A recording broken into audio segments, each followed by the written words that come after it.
The wind tore through Daniel Parker's thin, battered jacket, cutting straight to his bones as he stood at the edge of the frozen lake. He crossed his arms tightly, but it wasn't the bitter cold that made him shake. It was the memory, a moment that rewrote everything he knew about life. Just a week earlier, Daniel was simply another overwhelmed father, raising his daughter alone and drowning in past-due bills. His hands, rough and weary, carried burdens his heart could barely hold.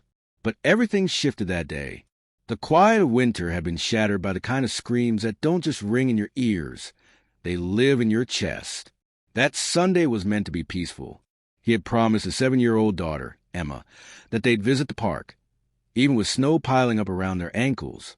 She never complained, even when life offered little to smile about. Emma had learned far too early what it meant to go without. Since her mother's death 2 years earlier, Daniel had taken on every role: father, mother, protector, comforter. But exhaustion clung to him like a shadow, and some days he couldn't hide it. As they walked the slippery paths winding around Lake Willows, Emma's small mittened hand resting in his, Daniel noticed movement near the water's edge. 2 young girls, not much older than Emma, laughing and chasing each other dangerously close to the fragile ice. His stomach tightened. He was about to warn them, but before he could speak, a sharp, dreadful crack split the air. The ice gave way in an instant. The girls disappeared into the freezing water, their cries fading beneath the surface. There was no time to think. Daniel dropped the lukewarm coffee in his hand and bolted toward the lake. Fear never had a chance to catch up. All he could see in his mind were 2 young lives slipping away under that cold, merciless sheet of ice. The shock of the water struck him like knives, but he forced his way forward. He reached the first girl, her arms weakly thrashing, lips already turning a frightening shade of blue. With everything he had, Daniel pushed her upward, where someone on the ice, one of the bystanders, grabbed her and pulled her to safety. But the second girl was sinking fast, her bright pink hat the only clue to where she was. His lungs screamed for air, his muscles burned from the cold, but he dove again, deeper into the black, frigid water. His fingers finally caught the edge of her coat. With the last ounce of strength, he hauled her up, raising her toward another pair of reaching hands on the surface. That's when his body quit. He slipped beneath the ice just as someone managed to drag him out. By the time help arrived, he was unconscious, on the verge of hypothermia, his breath shallow and irregular. 3 days passed before he opened his eyes again, lying in a hospital bed. The first thing he saw was Emma's tear-streaked face hovering above him. The doctors called it a miracle. He was lucky to be alive. The town began whispering the word hero, but Daniel didn't feel like one. He didn't even know the names of the girls he had saved. To him, he hadn't done anything extraordinary. He'd only done what any parent would do, what he hoped someone else would have done for Emma. But life didn't pause for gratitude. The rent was still overdue. The lights might still go out. And despite what the headline said, Daniel Parker was still the same man, standing at the edge of that lake, haunted not by what he did, but by how close it came to all being lost. The fridge still emptied faster than his paychecks could keep up. Hero or not, good deeds didn't pay the rent or restock the pantry. Daniel was still struggling, still counting every cent, still wondering how he was going to stretch meals until the next paycheck. Then something unexpected happened.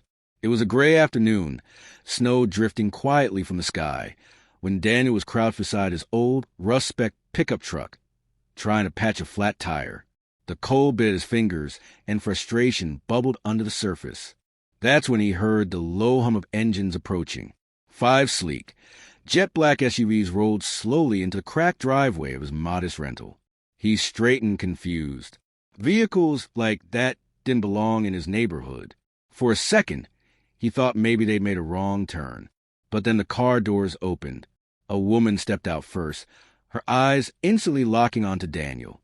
Before he could speak, she was rushing toward him, arms open, tears slipping down her cheeks. She wrapped him in a hug so full of emotion, it felt like it melted something inside him, something he hadn't realized had frozen over. Her name was Laura Whitmore. Behind her stood her husband, Thomas, tall, composed, with a stern look that softened as he extended his hand toward Daniel. A firm shake, A silent gratitude passed between them before Thomas spoke. He explained that they had been searching tirelessly for the man who had saved their daughters' lives. When they learned who Daniel was, a single father barely staying afloat, their hearts broke. They had more than enough to give, and a kind of thankfulness that couldn't be expressed in words alone. So they brought action.